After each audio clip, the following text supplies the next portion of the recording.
I dag skal vi på sneppejagt i en stor skovområde, hvor vi har en masse arealer at gå efter fugl på. Vi går i dag med en stående hund, og så går vi med en stødende. Vi har et godt kombi her i dag, hvor den ene kan tage stand på dem, og den anden støder dem op og er god til at rapportere.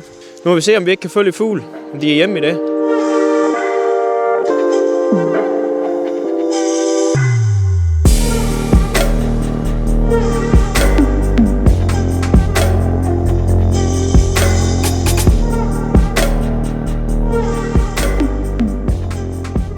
Vi går i et lidt kuperet område i dag her. Der er nogle grænder og nogle dyvler og lidt brumper og så videre i bunden. Så det er et rigtig godt terræn, hvor fuglene de gerne plejer at sidde i.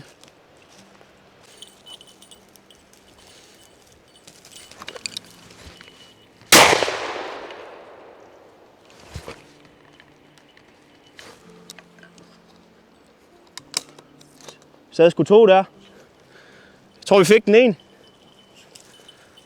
Det var dygtig, pige. Dygtig. Tak. Det var flot. Så dygtig. Det er meget sjældent, man ser, at der sidder 2 snepper på en gang. Der sad faktisk 2 her. Jeg kunne desværre ikke komme til at skyde til den nummer 2. Ellers så kunne det måske have været en doublé. Men vi håber at se, at vi kan se dem igen. Hun går igen. Jeg kunne høre hendes halsbånd. Det stoppede lige op. Og så begyndte det at bip. Jeg går med et halsbånd, hvor man kan høre hende, hvis hun står inde i skoven. Så, nu er hun i gang igen. Jeg tror, vi går op og finder hende. Hun prøver på at navle. Den render for hende, men lad os se, om den ikke kommer på vinger. Så står hun stand heroppe nu. Se, hun går igen. Jeg tror, de flyver lettere for hende. Videre.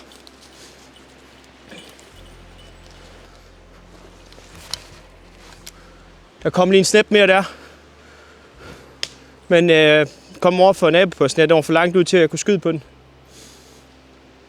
Det ser ud til, at fuglene de kan sidde lidt let i dag, så jeg tror måske, de er lettere for hende, inden at hun når at stille dem helt.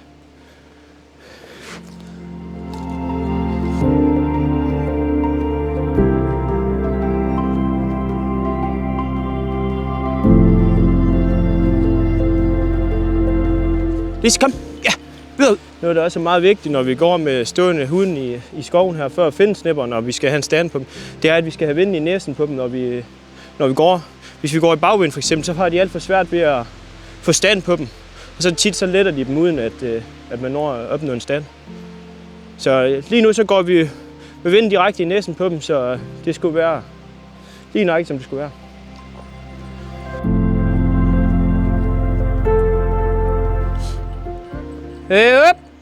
Vi er lige gået, eller det er faktisk det samme stykke stadigvæk. Jens han går lige 80 meter over på den anden side af det her, de grænder her. Vi går og holder god kontakt, vi råber lidt til hinanden i ny og næ, så vi ved, hvor vi er henne.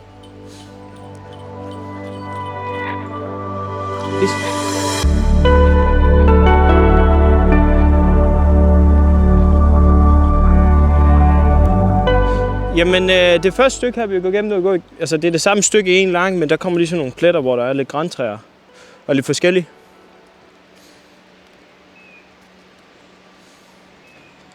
Så jeg er ikke ud til, at hun er sikker, men det ligner. Der kan måske godt have været en fugl her. Jeg kan se, når min hund begynder at have stand, hvis hun er sikker på fugl, så vil halen stå fuldstændig stille. Men man kan se der står hendes hal og bevæger sig. Så det er højst sandsynligt fugl, der har været der, men er så fløjen igen. Men vores første stykke her, der vi startede oppe i toppen, og der gik faktisk ikke så lang tid, så mærker hun færd. Hun kom desværre ind fra den forkerte side af. Men nåede lige at stoppe op hurtigt. Så letter der en fugl, og vi får skudt, og så letter der faktisk en fuldstændig samme sted lige efter. Det når vi desværre ikke at skyde til, så... Men fin start, vi har haft.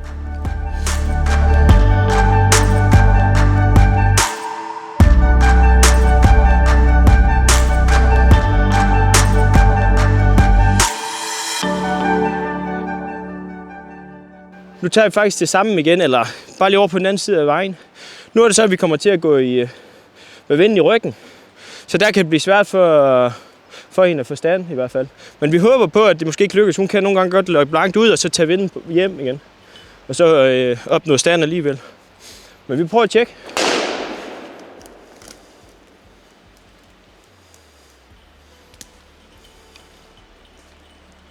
Der kom en der over ved Jens.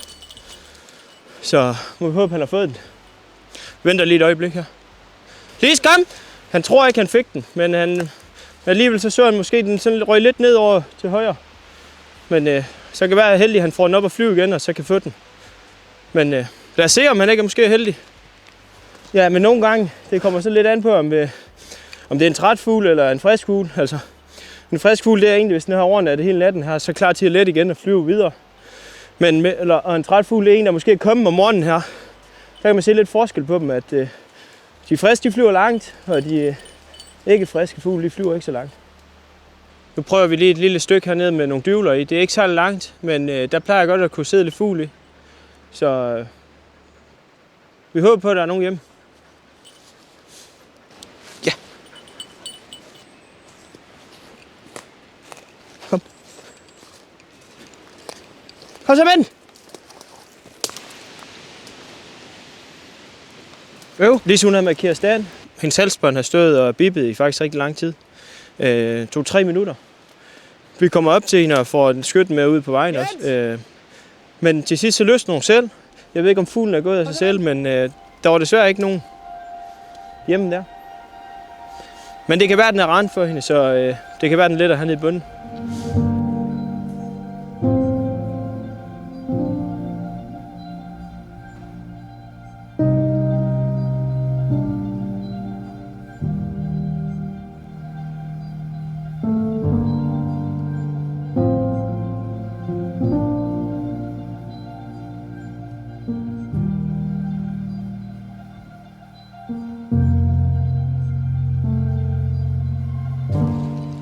Øj, se, løber derovre. Vi er jo lige gået i gang her.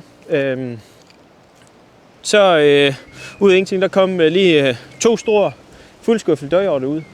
Fed oplevelse.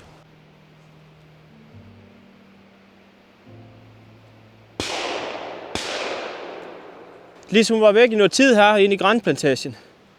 Og det er svært at høre hendes halsbånd her i vinden, men jeg tror, hun har haft en fugl for sig, og den er lettet ud, og så Jens han har kunne skyde på den. Nu håber vi på, at han har fået den. Ja, fløj den ind igen.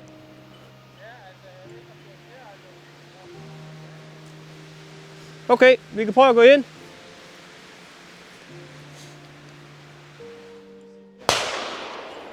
Lige som hun var røget ind, Jens han havde skudt til en fugl, sat sig hen igen.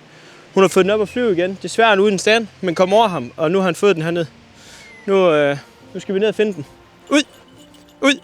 Jens har skudt en fugl her, så i vinden den har taget den med, så den er landet inde i træerne her. Nu han er gået ind for at abortere den sammen med hunden. Det kan være lidt svært at finde snæpperen en gang imellem, fordi de kan faktisk godt lande op i træerne, og så er det muligt for hunden at finde den.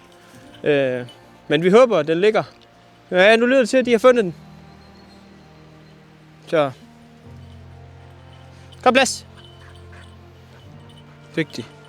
Har I fundet den, Jens? Det var godt.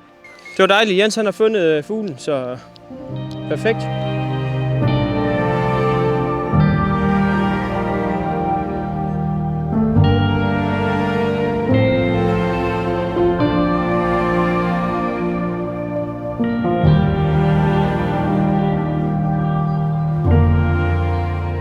Så går vi tilbage igen, hvor vi kom fra, men det ser ud til, at vi skal være klar i dag, fordi de letter sgu godt nok nemt for hundene. Så lad os høre på, at vi ikke kan få en til.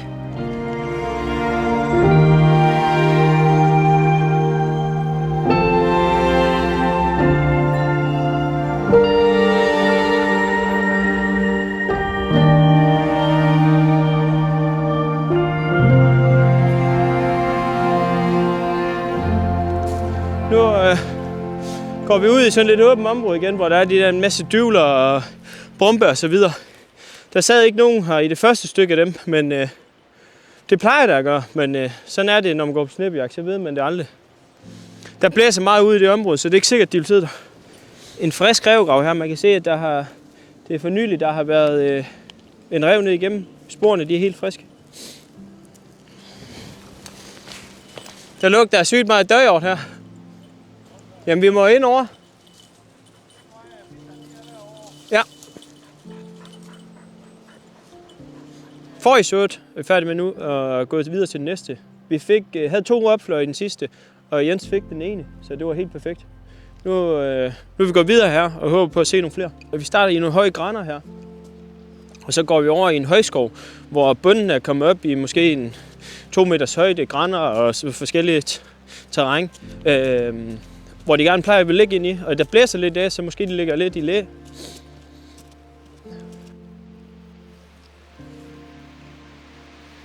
Satans! Det var vi ikke klar på. Der er lige ud af ingenting, der kom en snæb flyvende hen over os her. Men kom over vejen alt for langt ud. Desværre. Der findes jo mange forskellige stående jagthunde. Der finder kontinentale racer og engelske racer. Jeg går med en kontinental race, en Kleiner Münsterländer. Det er min første hund, hun er nu 4,5 år gammel, og jeg har brugt hende rigtig meget. Jeg bruger hende meget på jagt, og som familiehund, og som prøvehund også. Hun er en meget, meget, meget dejlig hund, og en nem hund at have. Hun stammer faktisk fra Læsø. Der er en kennel derovre, Kennel Snæppegården hedder den. Så det ligger måske lidt til navnet, at vi skal kunne finde snæpper med hende, og det lykkes sgu godt. Altså, hun har allerede lettet mange snæpper og haft mange flotte stande i hendes liv. Så jeg bruger hende til andejagt, og jeg bruger hende til fællesjagt, og jeg bruger hende til jagt til at drive med kronvildt og råvildt. Og ja, hun bliver faktisk brugt til alt. Men primært snæppejagt. Det går vi rigtig meget op i. Og det lykkes også. Der sker næsten altid noget, når vi er ude her. Så går jeg med sådan et halsbånd på min hund her. Der er 2. Jeg har faktisk sat 2 på det, fordi det egentlig døjer lidt med at gå tør for batteri. Men det er, når hun går i en højskov for eksempel, og hun er længere ude, end jeg kan se og høre hende med klokken. Så kan man høre hende, at hvis hun tager stand, så vil det stå og bip. Og det, jeg tror, vi har fået en situation af det i videoen også, hvor I kan se, hvad det er, jeg mener. Vi har lige kommet igennem noget tæt grænskov her. Der stod lige stand, man kunne høre halsbåndene eller stod og bip. Lige hun har stand herinde nu. Jeg ved ikke, om man kan høre halsbåndene. Nu går hun frem. Lis, ja! Ja! Og fuglen kommer op, men den letter desværre så lavt, at jeg ikke får den at se igen. Jeg tror måske, den kom ud til Jens, men desværre den fløj den forkerte vej ud. Men rigtig fed situation.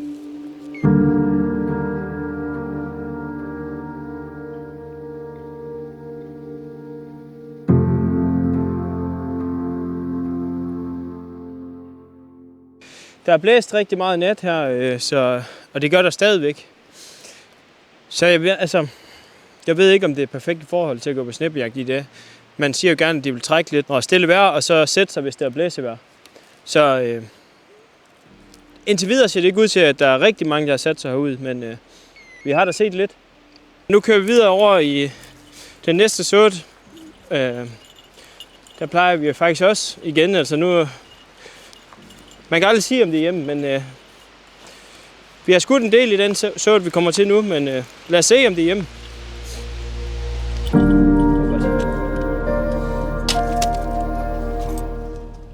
Altså, jeg har hund inde på min højre side her, og der er det meget, meget, meget tæt at gå i. Det er altid spændende at gå med, det synes jeg i hvert fald, når jeg går med min stående hund her.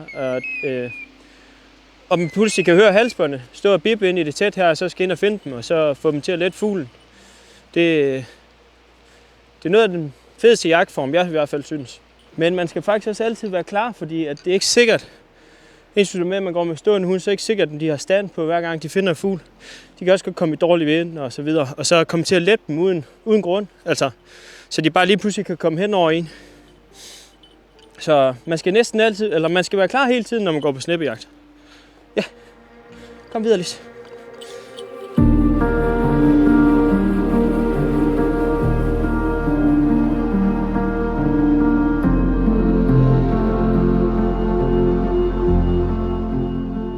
Jeg siger, sådan er det jo nogle gange at gå på snæppejagt. Der tror man i de såder, hvor man tit har set dem, at der er de nok igen. Men der var ingen hjemme i den her. Sådan er det. Vi går videre til den næste, hvor vi igen går igennem nogle tæt grænder.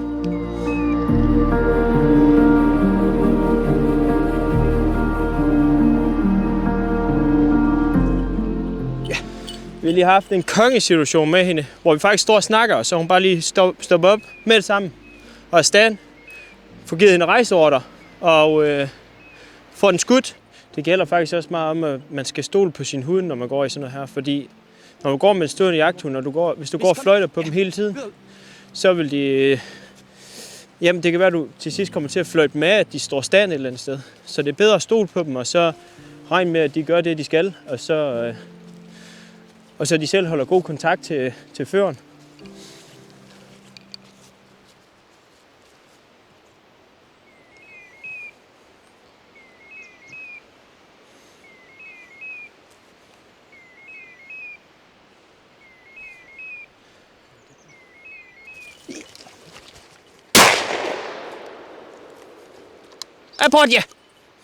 Airport, udsøg på den. Kom lige. Nu står hun stand på den igen herinde, den er så død. Men nu går vi ind og lader hende finde den. Lige, airport, ja. Det var dygtig pige. Så fine. Så dygtig. Hvad? Så dygtig. Tak. Yes. Kongesituation. Perfekt stand. Du er dygtig. Vi er lige gået op her, så står jeg og forklarer mig, at man skal faktisk stole på sin hund og sådan noget en gang imellem. Så lige her. Vi står lige her, så tager hun stand lige der. Sådan. Lige ved siden af os. Så mega fed situation. Så lå den lige under træet her og fløj op. Skød jeg hen mod grannen, der er den høje græn. Kom plads. Altså i den forrige sød, vi gik i, der havde Lise også en rigtig god stand, hvor hun markerer den, og vi kommer op, og jeg tror, vi får det med på en film, man kan høre hendes halsbånd. Vi giver hende rejseordre, men fuglen letter fuldstændig i den forkerte retning af os. Så går vi ikke så lang tid her, og hvor hun så tager stand, hvor vi faktisk står og snakker lige ved siden af hende. Så mega fed situation, og den får vi det hele. Hun rejser, som hun skal, og aborterer og finder fuglen som, lige så nøjagtigt, som det skal være.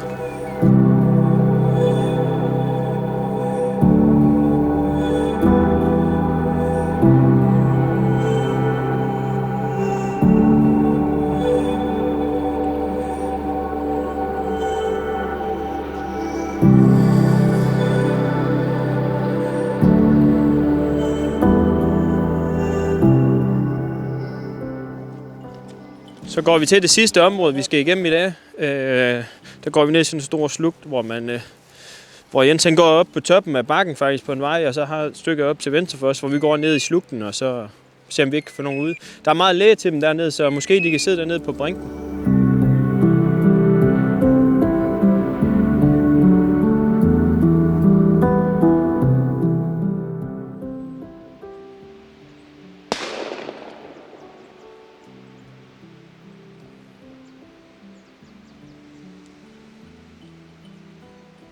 Det var godt. Kom. Jeg tror, at Jens han havde hældt med sig op på toppen. Han går her over os. Kom lige. Ved op. Ja.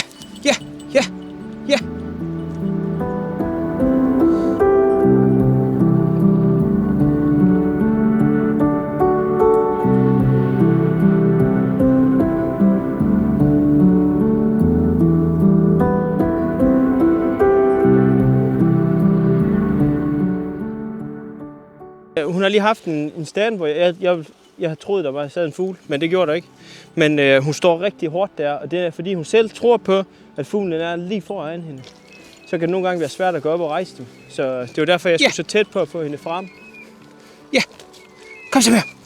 Ja.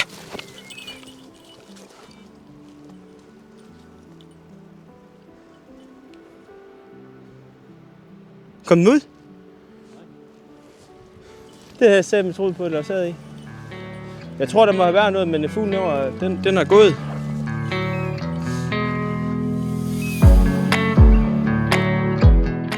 Så er dagen slut. Vi har haft sidste sødt her. En rigtig dejlig dag. Vi har haft cirka 9-10 opfløjer, så det var i dag. Så en dejlig dag. Vi har set godt med fugl, men der var langt imellem dem. Men sådan er det engang.